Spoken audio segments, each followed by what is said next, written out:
All right, here's an intro to experiment 6. We are determining a limiting reactant and the composition of an unknown mixture. So what we're working with in this lab is, if you look at the balanced equation here, you have two reactants. You have calcium chloride and you have sodium phosphate. And what this dot water means in both cases is that there's water that has been absorbed into the structure. So two water molecules have been absorbed into the calcium chloride structure. So when you're adding up the mass here, you're going to add up a calcium, two chlorines, and two waters because they are part of the compound. Same with sodium phosphate, you'll add in the 12 waters into the compound's mass. So what you're going to be doing is trying to determine which of these two is your limiting reactant and what the composition is. So is it a 50-50 mix or a 60-40 mix? We're doing that by making a solid precipitate. So calcium phosphate here is our product, and we're working backwards using that product. We're working backwards to the limiting and the excess reactant. The procedure is shown in the video, but here I'm going to run through the calculations so that you have a sample to follow.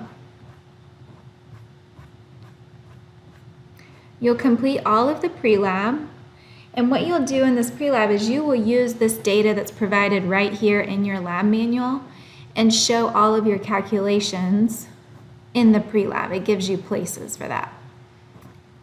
On the data sheet, you will be given data in the video for one trial, and you'll also be provided data for trial 2 in your lab info page.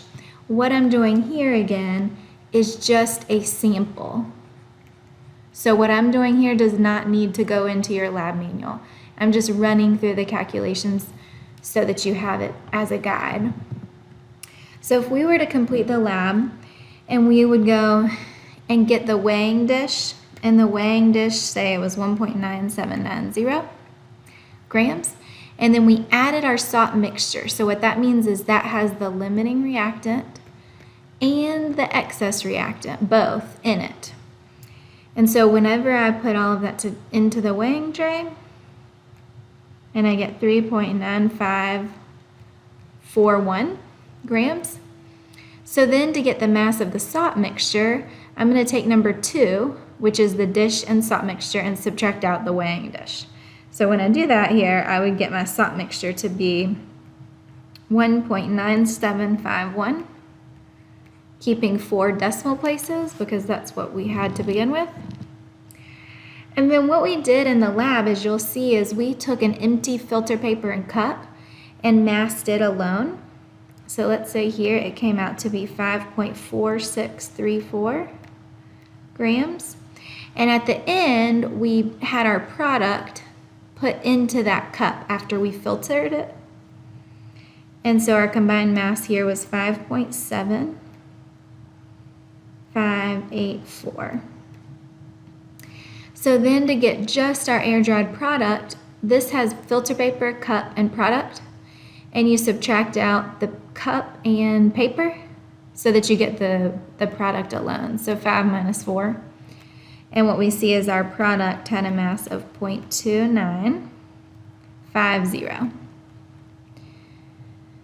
Okay, in the procedure, you have to do a step to determine which one is your limiting reactant. That's done in the video for you. We're going to say in this scenario that it was calcium chloride and the excess was sodium phosphate.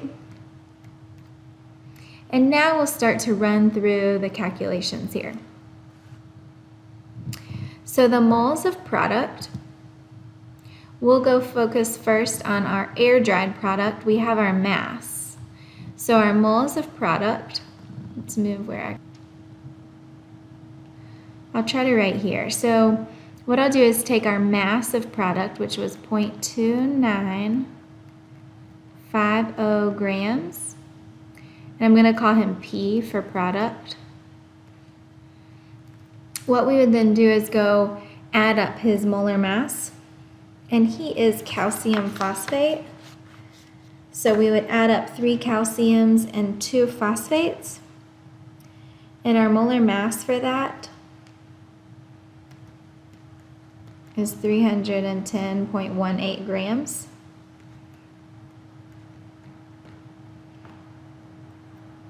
So here we would get 9.511 times 10 to the negative fourth moles of our product. So that's how much product we produced. Next, we need the moles of limiting reactant. Well, if we look back to the balanced equation, it will give us our ratio. So two things are important here. Number one is that our limiting reactant in this scenario is calcium chloride. That does not have to be the case, but given this data, that's the case. So what we're going to do is go look at the balanced equation. And what we'll see is that for every 1 mole of product here, you have used 3 moles of your calcium chloride, which is our limiting reactant. So we're going to use that 3-to-1 ratio to work backwards. So what this will look like here is for moles of limiting, we're going to take our 9.511 times 10 to the negative fourth moles of our product. And we're going to go backwards. So moles of product to moles of limiting. And we said in the balanced equation, 1 mole of product was made every time you used 3 moles of the calcium chloride. So we use the 1-to-3 mole ratio, and we see that the moles of limiting is 2.853 times 10 to the negative third moles of limiting. Then to get to mass of limiting,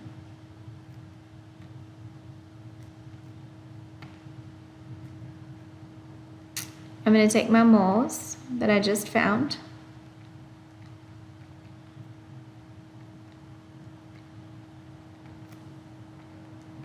and just simply convert moles to grams. So 1 mole of my limiting to grams of my limiting. Now remember, molar mass wise, if I go back and look at who my limiting is, it's this calcium chloride. But that's calcium chloride and the 2 waters that are absorbed. So I'm adding up just a calcium, 2 chlorines, and 2 waters. And so his molar mass is 147.02.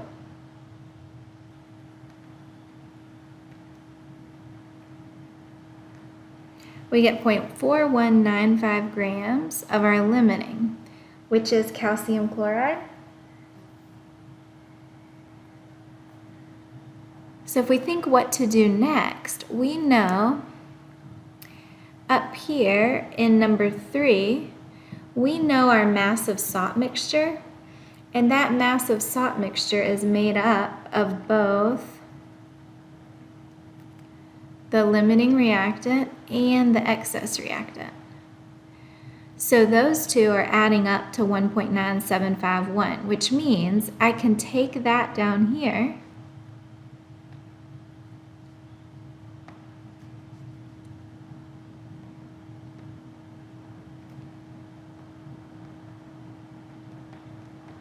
that's the total salt mixture, and take out and subtract the limiting reactant.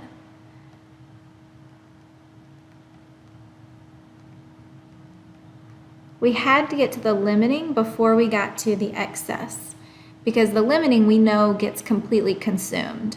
So we subtract this out to figure out that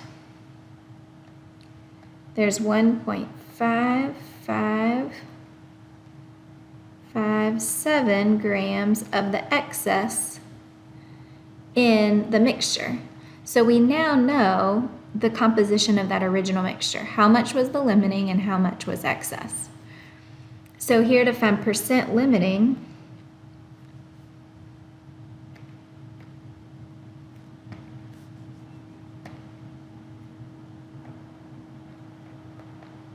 we'll take our limiting reactant, which was 0.4195, divide by the mass of the salt mixture,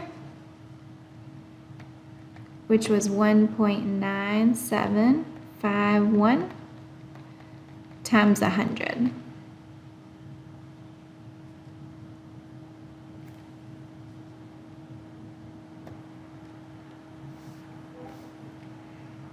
And we see that comes out to be 21.24%. And then for our excess, of course, these should add up to 100, but we would go get our mass of our excess, which was 1.5557, divide it by the total mixture, times 100, and we're going to come up with 78.76%. And then the last thing we want to do is figure out how much of the excess actually reacted and how much did not. So what we're going to do here for 7, and I'm going to come down here a little bit.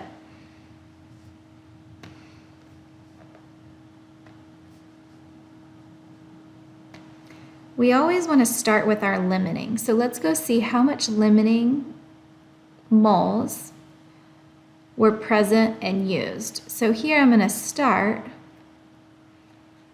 with my 2.853 times 10 to the negative third moles of my limiting. And of course we can always jump from moles of whoever to moles of whoever else. So I'm going to go moles of limiting to moles of excess. So we'll have to go back to our balanced equation. We see 3 moles of our limiting for every 2 moles of our excess. So it was 3 to 2. Now that I'm in moles of excess, I can get to my grams of excess. So again, we need to go add up our molar mass, which I'm actually going to go ahead and provide these for you. So the excess in this scenario was sodium phosphate.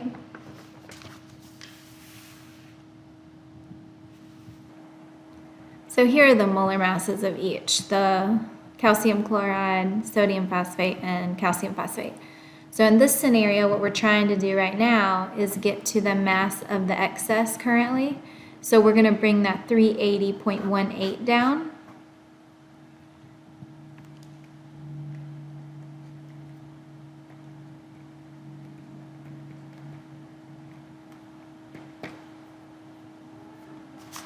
And that'll give us the amount of excess that actually reacted. So that would go here. Because we know all of the excess didn't react. So we started with our limiting and we bounced all the way to our excess.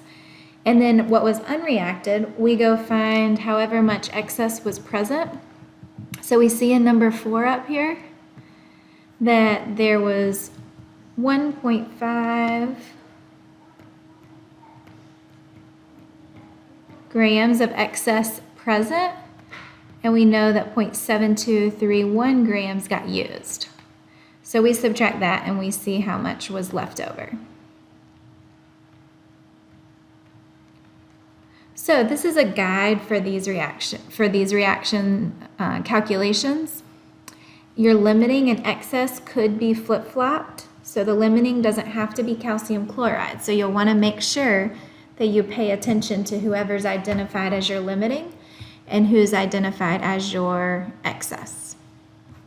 And then you'll complete the lab with the rest of the post-lab questions.